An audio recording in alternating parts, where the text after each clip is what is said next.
Hi, this is a brief review, well, more an introduction to the iPad. This is Apple's new tablet. Although unlike some PC style tablets that have the full Windows 7 but touchscreen, this unfortunately to many is nothing really much more than a giant iPod Touch or an iPhone. As you can see here, there's a little advertisement on the front page of Apple at the moment. iPad, our most advanced technology and a magical and revolutionary device at an unbeatable price. That is one thing I will say, is it is a good price, and I'm not saying it's completely worthless device, just not really what I'd expect from a tablet. Go to features, as you can see it has Safari like the iPod Touch and iPhone. Mail, but quite a bit improved. Photos, video and YouTube. Video should be good on it though, unlike the iPod Touch and such, because it does actually support 720p HD. Has YouTube as well, iPod, iTunes, App Store. This is new to it here, iBooks. So it's got a ebook reader as well, which is good, especially since it's got a 9.7 inch screen, which would be much better at reading ebooks on than the iPod Touch.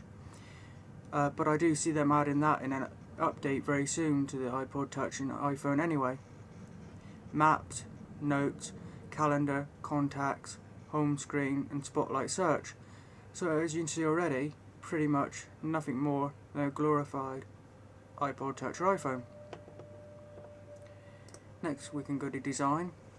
Although this is quite good, it is a screen. It's 9.7 inches, so it's a large screen, and it's actually LED backlit.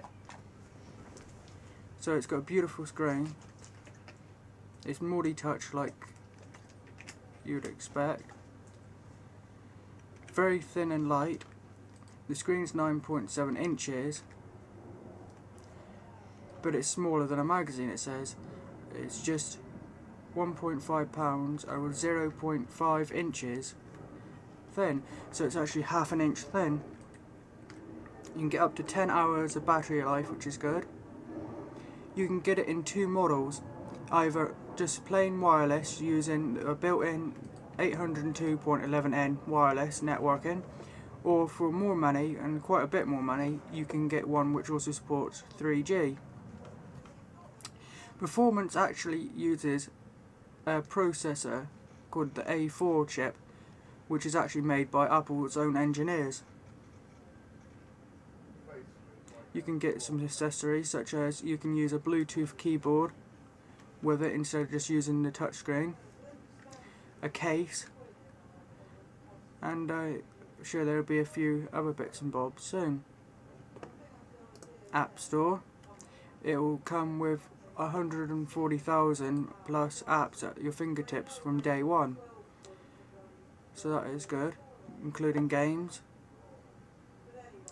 It looks like they have also got for it, which makes it a little bit better than using an iPhone in, say, business use. It does have keynote pages and numbers, so you can actually use an office suite, which makes it a bit more like a laptop. Here we can go to gallery. There is the regular wireless one without 3G, and then for some reason the 3G one, just a little bit different, it's got this little bar at the top. It must be just some sort of sensor for picking up a 3G signal. There's the top and there's the bottom. Nice picture of it there. Different angles. Here is a nice 360-degree angled image that you can turn. Looks very nice, but like I said, I think a lot of people were expecting pretty much a full-blown Mac OS X on there instead of just a glorified iPod Touch.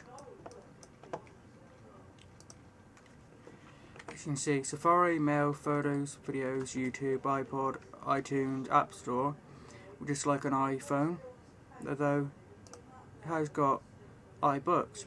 The iBooks Books app is a great way to browse, buy and read electronic books, and once you've bought a book, it's displayed on the bookshelf here. Maps, notes, calendar and contacts. Let's have a little brief look at the specs.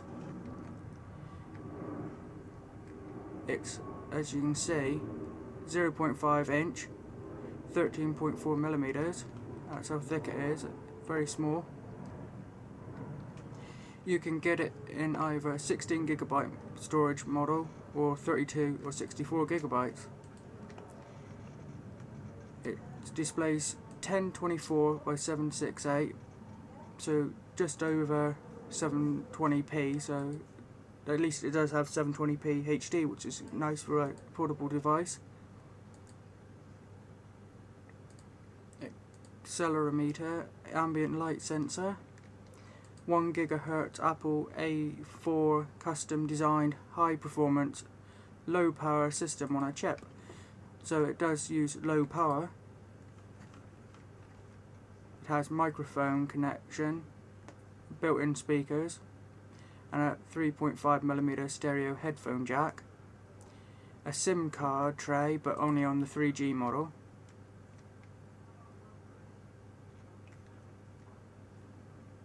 in the box you get the device, of course, a dock connected to USB cable, power adapter and documentation. And there's a case again that you can get, or an iPad camera connection kit. Dock. Pricing. It starts at about $500 for standard wireless 16 gigabytes, $600 for 32, $700 for 64 gigabytes. Wireless with 3G is, like I say, a lot more expensive. It's over $600 for 16 gigs, over $1,700 for 32, or over $800 for the 64. There doesn't seem to be yet a release date, but I'm sure it will only be a couple months until it's released. So that is just a brief introduction about the recently announced iPad. Some may say it's Apple's tablet, and I'm sure that's what they call it, but many will, I'm sure, call it a glorified iPhone. So just so you'd like to see that if you haven't had a good look at it yet, or not aware of it. And this has been an introduction of the iPad for videotechreviews.com. Please rate, comment and subscribe.